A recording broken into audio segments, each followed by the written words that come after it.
Irahanareo malala fa za ty dia efa mpampianatra misotro ronono tamin'ny toerana maro.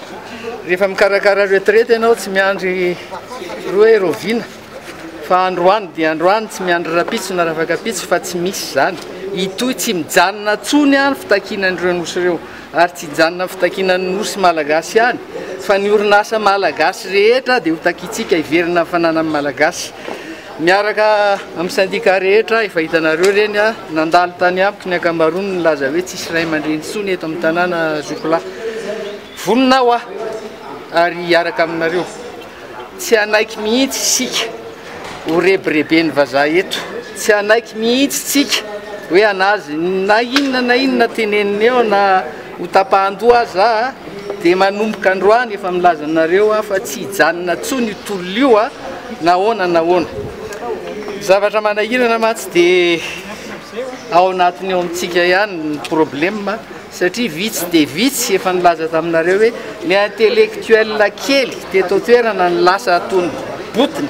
Reo ny manabotondray fanattaranaka malagasy.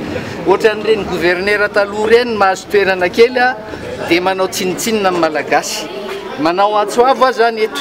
Ho antsika rehetra malagasy raha mbola misy raha korina ao anatinareo ka malagasy nareo na malagasy ray na malagasy reny. Raha vahiny aza ka tian'ity nosy ity dia miangavy ianareo hiaradia aminay fa tsy hijanona tsony ny fitakinay ny nosinay. Nositsika ity, tanitsika ity, tedavindry zareo alaina kitsy rano na manam-bola izy na tsy manana. Ary eto dia milaza efa voalazanareo any anaty gazety sasasasany ary rehefa manam-potoana any Bruxelles, manam-potoana amin'ny Poutine directement ary manam-potoana amin'ny mpitondra sasasasany any tsy ho avelako na isinona azy eto. Milaza aminareo eto fa nandanako teto aza dia efa voasavy inefatra mandra-patongako teto hoe misy basy ve any anaty fiarako. Zao no izy matoky anareo fa mitanoronareo. Za efa masoandro dila iletika ozy mitenenana.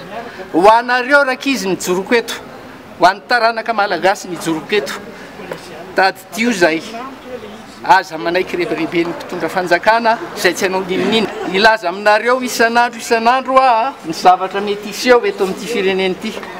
Tsy ho ela dia hanao communiqué lava be ho anareo rehetra.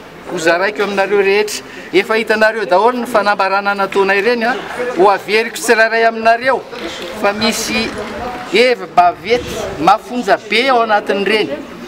Nilaza hoe nametrahan'ny Frantsay vanja maro ny tongotry ny Madagasikara analan'ireo aloha tetika voalohany. Avy eo mamerina moramora raha azo atao ny tanindrazantsika ho an'ny malagasy.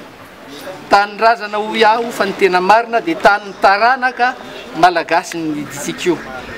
Ankoatran'izay dia mbola manao antsoavo oka tsy ho rebireben'ny mpitondra fanjakana lava eto tsika. Ataovy izay tianareo atao fa sahiranareo tsy lahara-pahamehana aminareo ny tanindrazana. Alao ataonay ary maro ny solombavam-bahoaka izay mbola tsy sanjoro fa hijoro hiaraka amiko tsy ho ela dia hitanareo ao. Fa nilaza fa lefako amin'ny gazety ny anaran'izay sa ary ho lefako amin'ny gazety izay tsy sa.